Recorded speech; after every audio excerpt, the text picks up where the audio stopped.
Having a structure to your circle time or your early childhood music class is one of the most important things that you can have and incorporate within your professional career. So I first want to go over what I mean by having a structure and what I'm referring to when I say it's important to have a structure. So I am referring to the order that you are doing each type of song or each type of activity within your class, in your circle time, or your early childhood music class. So if you are having a 15-minute circle time every single day that you are leading that 15-minute circle time, the order of the songs should be consistent / the activities should be consistent. Now, what do I mean by this? Let's just use a little mini example for the sake of ease and clarity right now. So let's say every single day you are starting with a hello song, then you're going to a jumping song, then you're going to days of the week, then you're going to what the circle time is about. So maybe it's about summer, it's summertime right now, and then you are ending the circle time. The next day, you want to start with the hello song, then you want to do a jumping song or a movement song. Then you want to move to days of the week. Then you want to move to the topic of whatever you are doing in the circle time, whether you're singing about something or introducing a new topic or activity. The order of the songs and the order of the activities should remain consistent. So let me just use my circle time structure, which we will really be looking at in depth in part 2 of this series. So in my circle time structure, I use a hello song, then I move to a movement song, then I move to a gestural song, what I refer to as a gestural song, a song with gestures about the topic or the season, whatever we're singing about.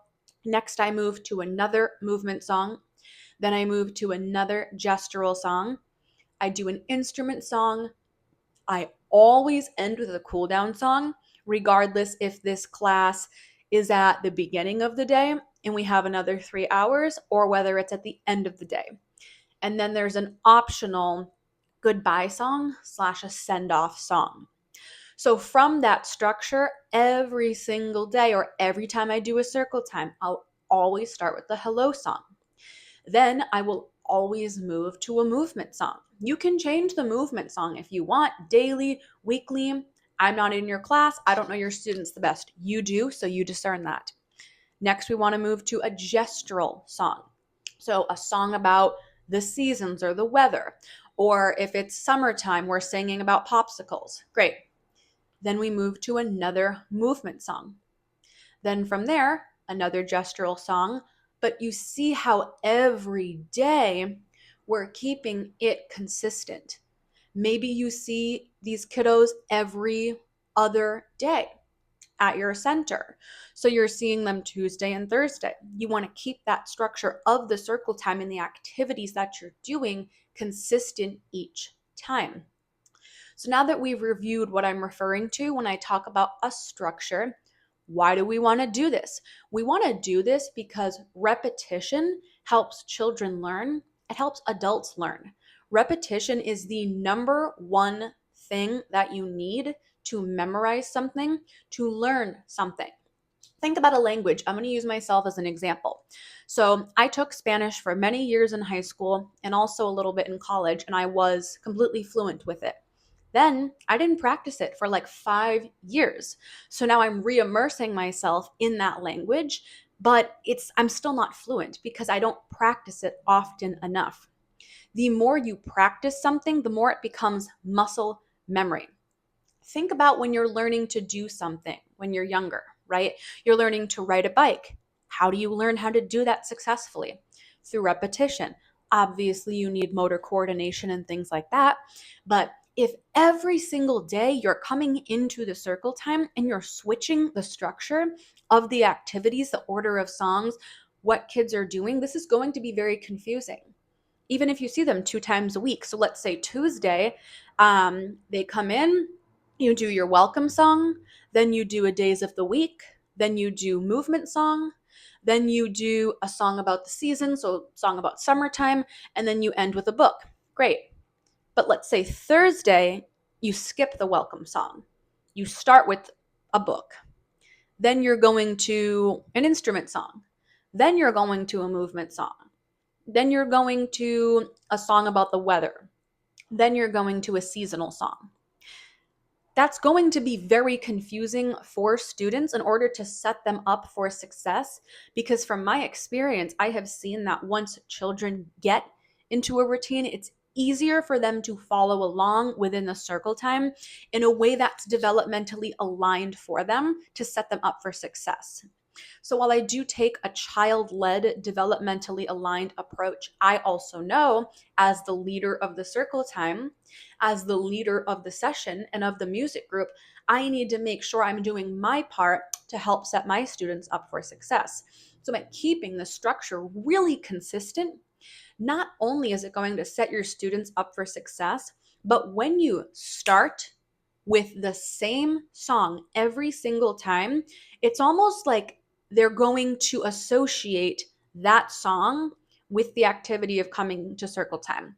There is research behind this, the effects of music and memory. There's a lot of research on music and memory and how music elicits really strong memories because it's processed in the entire brain. Language is processed primarily in the left hemisphere of the brain, but then also music incorporates rhythm and melody. So they're getting a total body experience. They're hearing the music, they're feeling the music. It's registering in their physical body, it's registering within their brain.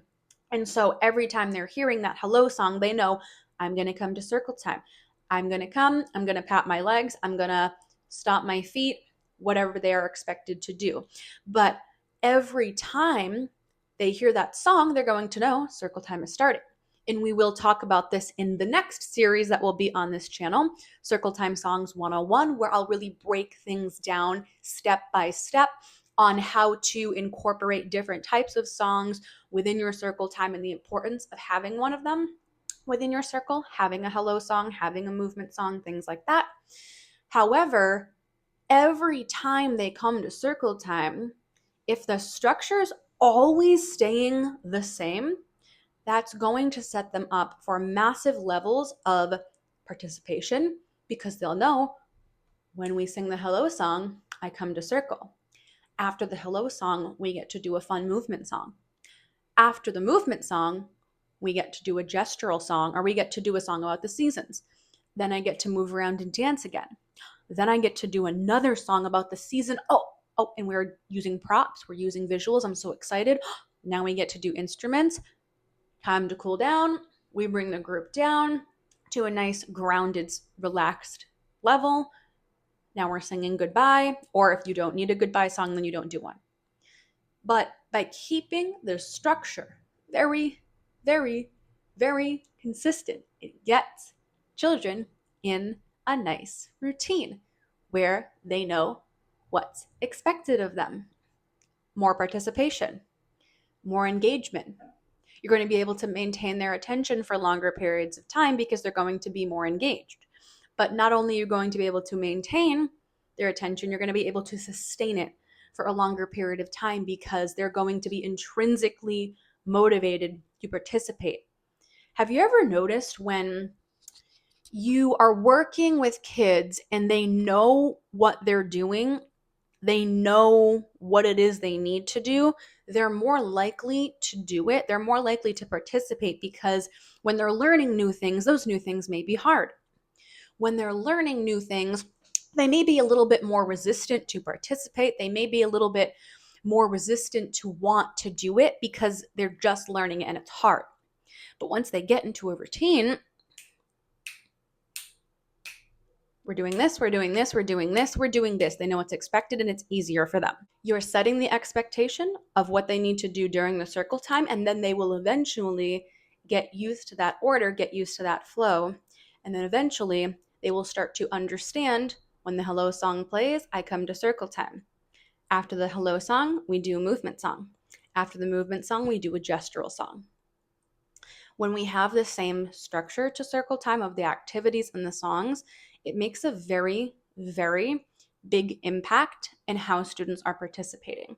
In the next video, I'll be breaking down my circle time structure, and I'll be going over how to use it within different case scenarios. So we'll be going over how to use it if your students are a little bit more resistant to circle time and you're having a really hard time with it, how to shorten it and modify it. We'll also be going over how to expand upon it if you need to do a longer circle time within your center. Maybe you're doing a music class and you're required to do 30-minute music classes.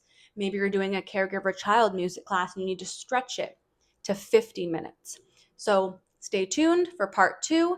Make sure you're subscribed. Let's get right into the next video.